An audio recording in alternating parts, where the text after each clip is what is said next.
Bonjour à toutes et à tous. Aujourd'hui, vous allez écouter le 3e et dernier épisode d'Amina et la fève merveilleuse. Comme tu as pu le découvrir dans les épisodes précédents, le cratère du Ngorongoro est un endroit unique au monde. Les animaux qui le peuplent appartiennent presque tous à des espèces protégées. Pour en savoir plus sur ces espèces en voie de disparition, tu peux collectionner les cartes merveilles du monde. Elles sont à découper dans l'emballage des tablettes pour éviter la surconsommation.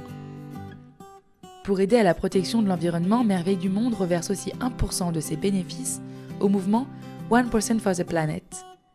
Allez, c'est le moment de retrouver Amina et Elijah qui sont sur le point de faire une grande découverte.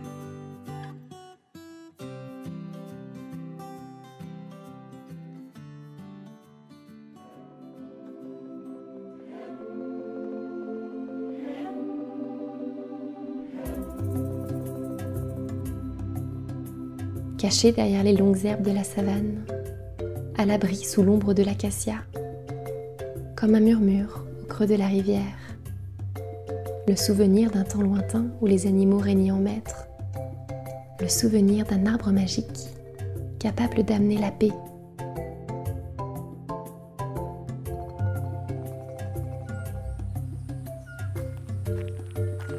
Alors qu'elle rentre dans la maison de Moussa, Amina a la sensation que quelque chose l'appelle dehors. L'arbre magique est là. Elle le sait, elle le sent. Moussa leur présente sa famille. Sa mère chantonne en enfilant des perles colorées sur de longues lanières de cuir. Son père est occupé à préparer le repas, aidé d'un petit garçon. Amina est intriguée par ses grands yeux bleus comme le ciel. C'est Lenny, mon cousin, il est venu passer quelques jours chez nous. Lenny sourit timidement. Les parents de Moussa invitent Amina et Elijah à s'asseoir avec eux. Ensemble, ils partagent de l'ougali, une petite boule faite avec différentes farines et du ragoût de légumes.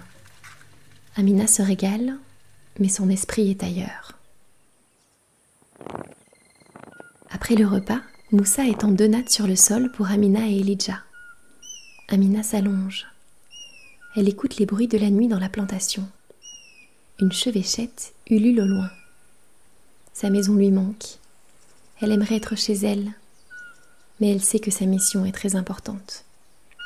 Si elle parvient à ramener une fève de l'arbre magique, l'équilibre de la réserve sera sauvé. Elle attrape doucement la main d'Elijah qui s'endort à ses côtés et elle se sent moins seule. Alors que ses yeux se ferment, une ombre passe devant ses paupières. Un pelage orangé, une longue crinière. Le lion. Il avance entre les arbres de la plantation comme dans un labyrinthe. Amina le suit dans son rêve. Elle marche entre les branches des cacaoyers et les feuilles caressent son visage. Au détour d'une allée, un arbre majestueux se tient là, juste devant elle. C'est l'arbre magique. Ses lourdes cabosses rouges accrochées à son tronc, ses larges feuilles vertes. Le lion rugit. Amina se réveille en sursaut sur sa natte. Elle se redresse. Il n'y a pas un bruit dans la maison endormie. Vite, elle se lève. Le rêve est encore là dans son esprit. Demain ce sera trop tard, elle ne se souviendra plus. Elle se glisse hors de la maison. La lune éclaire les rangées d'arbres d'une lumière presque dorée. Amina avance entre les cacaoyers. Elle essaye de prendre le même chemin que lui a indiqué le lion dans son rêve. Je tourne après le cacaoyer. Là, il y a celui au tronc noueux, je le reconnais. Juste après, il faudra prendre à gauche. Ou à droite ? Non, c'était bien à gauche. Son esprit s'embrume. Elle a l'impression que le rêve lui échappe. Elle marche plus vite, elle court presque. Tous les arbres se ressemblent. C'était là. Là, il y avait un arbre avec des cabosses jaunes et une branche cassée. Où est-il ? Peut-être plus loin ? Non, je suis déjà passée par ici. Découragée, elle s'arrête et s'assoit sur le sol. Les yeux fermés, elle essaye de retrouver le fil de son rêve. Elle rouvre les yeux. En face d'elle, il y a Lenny, le cousin de Moussa qui la regarde. Ses yeux bleus brillent dans la nuit. « Hé, qu'est-ce que tu fais là ?» demande Amina un peu agacée. « Tu me suis ?» Lenny secoue la tête et sourit. En silence, il lui tend la main. Sans réfléchir, Amina lui prend la main. Il l'entraîne à travers les arbres. Amina a l'impression d'avoir déjà pris ce chemin, elle se laisse guider. Lénie finit par s'arrêter devant un immense cacaoyer aux larges feuilles vertes et aux lourdes cabosses rouges.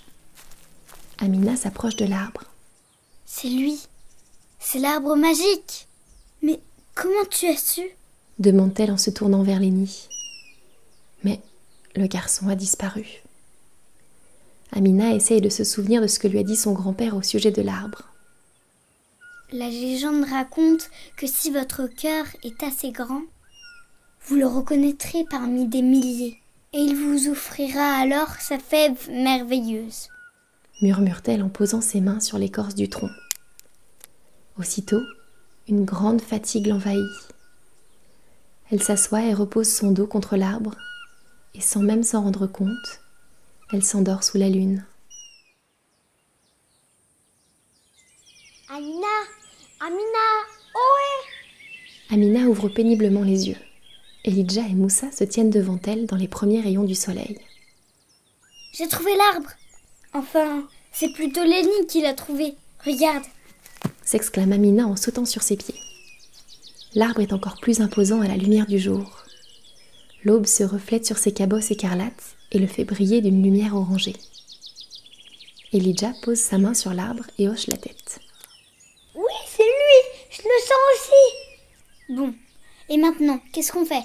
Mais vous pouvez cuire une cabosse. Je vous montre comment on éclate et après vous aurez plein de fèves à planter. Suggère Moussa. Je ne sais pas si c'est une bonne idée. Grand-père nous a parlé d'une seule fève et nous a dit que c'était l'arbre qui devait nous l'offrir. Mais je ne vois pas trop comment. À cet instant, une légère brise se lève et fait frissonner les feuilles. Amina regarde les autres arbres autour d'elle. Ils sont immobiles. C'est comme si le vent habitait l'arbre magique. Une feuille se détache doucement d'une branche et tombe aux pieds de Moussa. Il se baisse pour la ramasser et ouvre des yeux ronds. Et regardez, il y a quelque chose d'écrit sur la feuille. Amina et Elijah se penchent au-dessus de la feuille. Je ne vois rien. Ben oui, il n'y a rien. C'est juste les nervures de la feuille. Mais non, Proteste Moussa. je ne suis pas fou. Quelque chose est écrit. Et il se met à déchiffrer.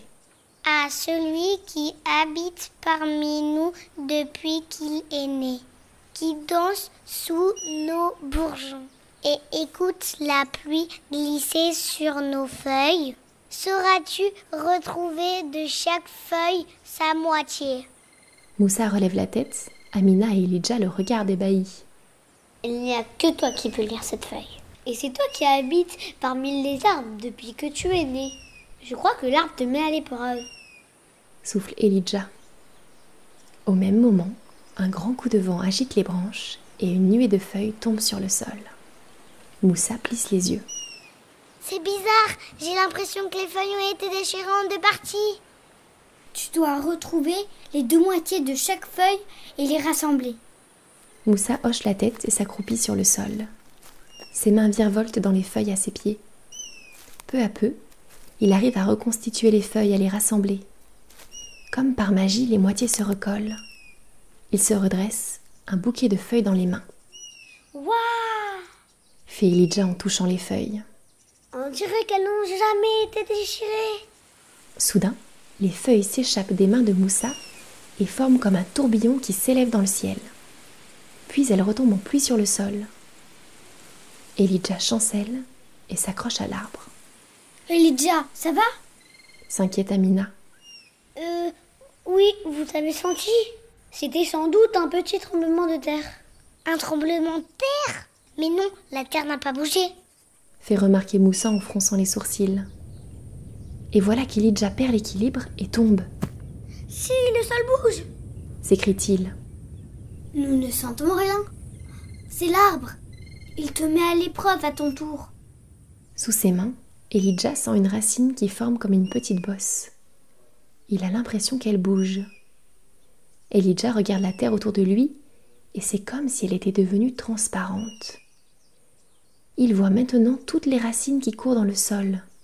Elles se croisent et s'entremêlent, dessinant un message. Je dois trouver la première racine, la mère de toutes les autres. Souffle Elijah. Il ferme les yeux et ses doigts parcourent le labyrinthe des racines. Soudain, Il sent la sève qui palpite plus fort. Une racine un peu biscornue au milieu des autres. Il la remonte comme on remonterait un fil. Il ne la lâche pas. Elle se fond au milieu du tronc de l'arbre. Les mains d'Elijah arrivent à une grosse cabosse si rouge qu'elle tire sur le violet. C'est là, c'est cette cabosse. La fève est à l'intérieur. Amina s'approche et pose sa main sur la cabosse. Vous entendez ? Demande-t-elle tout à coup. Non. Tu entends quoi? Comme un chuchotement. Ou plutôt, un fredonnement. Quelqu'un qui chantonne, mais je ne comprends pas les paroles. Elle colle son oreille à la cabosse. Elle a l'impression de connaître cette voix. Elle se concentre. La voix se fait plus précise. Elle ferme les yeux.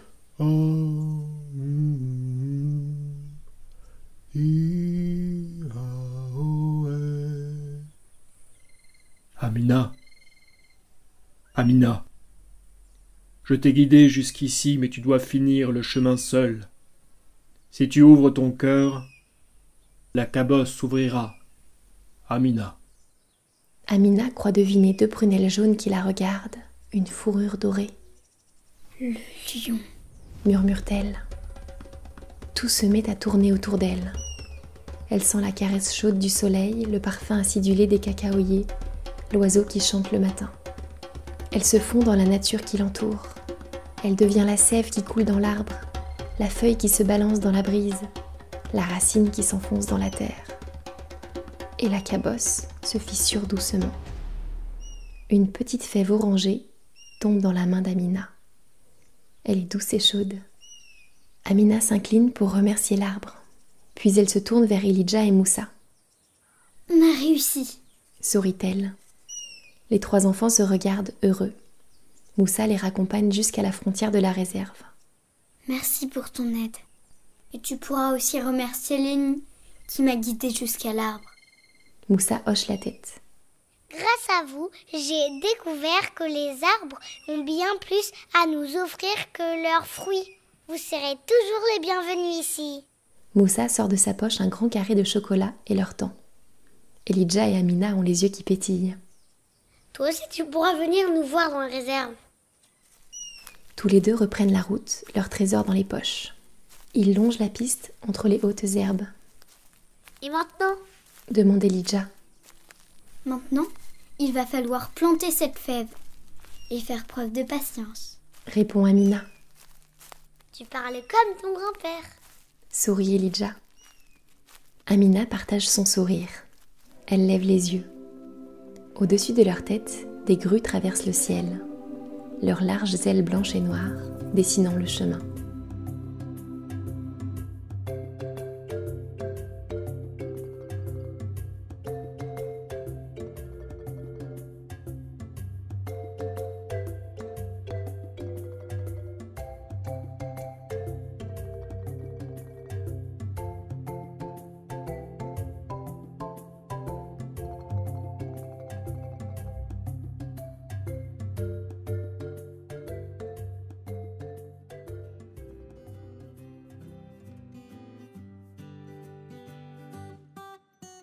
Vous venez d'écouter une histoire d'Envolée Conté, une création originale écrite par Lucille Petit.